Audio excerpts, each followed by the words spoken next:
શિક્ષક ધારે તો શું ન કરી શકે।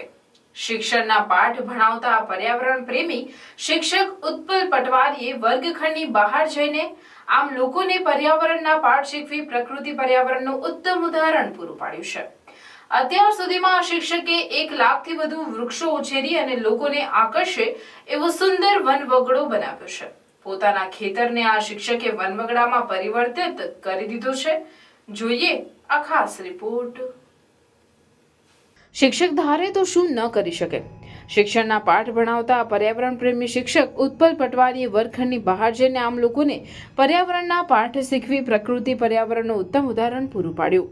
પર્યાવરણ પ્રેમી આ શિક્ષક ઉત્પલ પટવારીએ પોતાના 5 એકર 1 લાખ વૃક્ષો ખેતરમાં પક્ષીઓના ખોરાક અને બાળકો માટે 2000 ફળાઉ વૃક્ષો ઉછેર્યા તેમજ 200 જેટલા પક્ષીઓના માળા બનાવ્યા જેમાં આજે 2000થી વધુ જાતના પક્ષીઓ વિહાર કરે છે।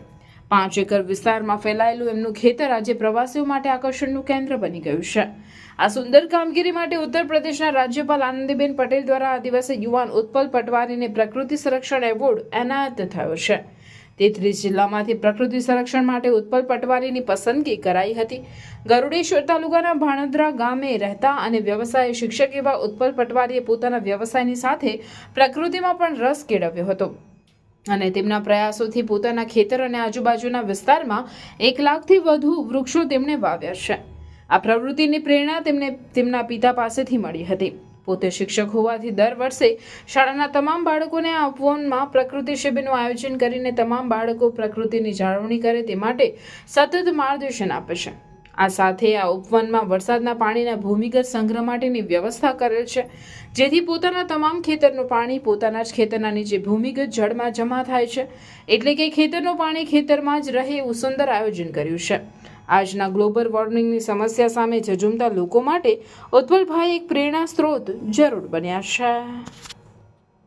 2009થી મારા પિતૃ દ્વારા આપેલા ફાર્મમાં હું વૃક્ષારોપણ કરું છું અને આજે 15 વર્ષના ગાળામાં 1 લાખથી વધુ વૃક્ષો મેં વાવેલા છે। સાથે એક ફાર્મને વનવગડો બનાવ્યું છે। આજુબાજુમાં જોઈ શકો છો કે વનવગડાને લીધે મેં અહીંયા ઘણા બધા ફળાઉ વૃક્ષો વાવ્યા છે।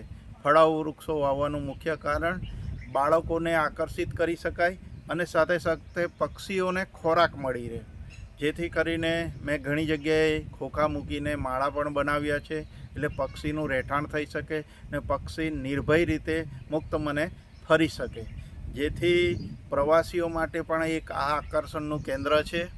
અને મેં ઘણા બધા ફળાઉ વૃક્ષો આવ્યા છે એટલે જુદી જુદી સિઝન પ્રમાણે અહીંયા ફળ ખાવા મળે છે। મારા ત્યાં કોઈ પણ જગ્યાએ એવી સૂચના મારેલી નથી કે ફળને તોડશો નહીં કારણ કે મેં પ્રવાસીઓ માટે જ